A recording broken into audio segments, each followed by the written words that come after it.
10 years ago, in 2014, if you were told that a country called Comoros will become one of the biggest dark horses in African football, nobody would have believed. But in recent years, Comoros qualified top of their group to the 2025 AFCON against Tunisia, against Gambia, against Madagascar, and they're also currently on top of their group in the World Cup qualifiers, which includes Ghana and Mali.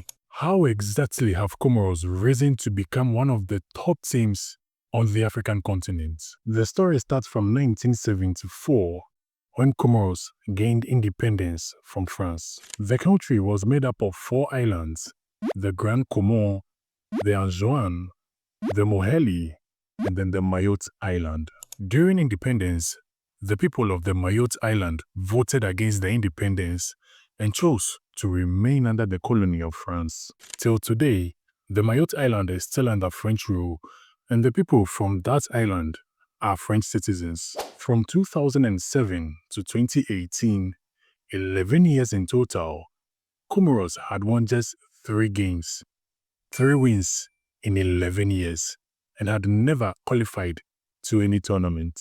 But there was a strategy to reorient the national team, and that was when the strategy from 1974 was adopted.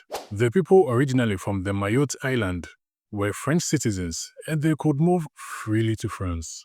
Due to a lot of political instability in the region in their early years after independence, a lot of people emigrated from Comoros to France through various means. This left a huge population of the country in France, especially in the city of Marseille. Even former Comoros President Ahmed Abdallah Mohamed described Marseille as the 5th island of Comoros.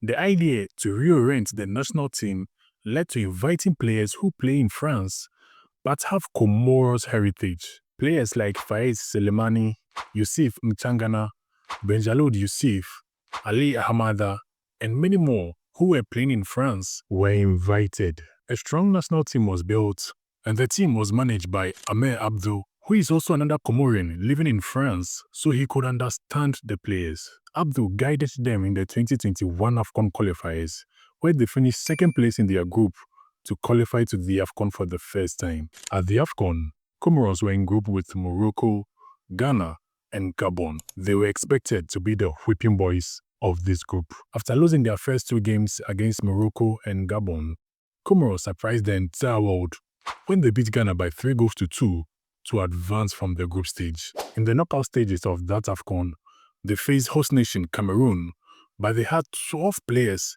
including all 3 of their goalkeepers, ruled out of the game due to getting infected with COVID. Even their coach, Amer Abdou, had COVID and was also ruled out.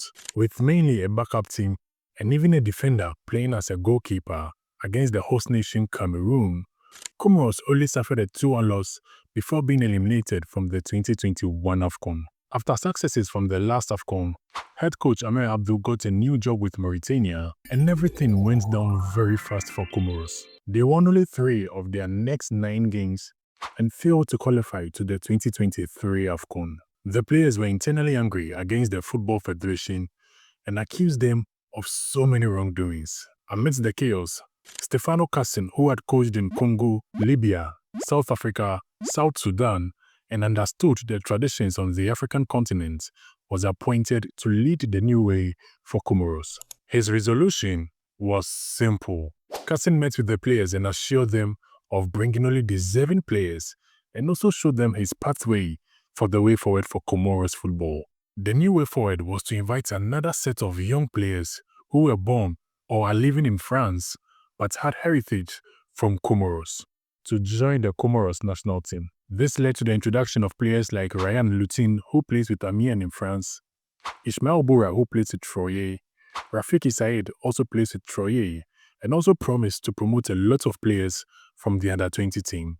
The result was instant success for Comoros. They won their next 3 international games, beating Central African Republic by 4-2, beating Ghana by 1-0, and beating Uganda by 4-0. The instant turnaround convinced the established players with Comorian heritage like Wamed Omari, who plays for Lyon in France, Remy Vita, who is formerly of Bayern Munich, all to join the national team. And the successes of the team has spoken for itself, beating Tunisia by 1-0 in Tunisia to finish top of their group in the AFCON qualifiers. Comoros are also currently top of their group in the World Cup qualifiers.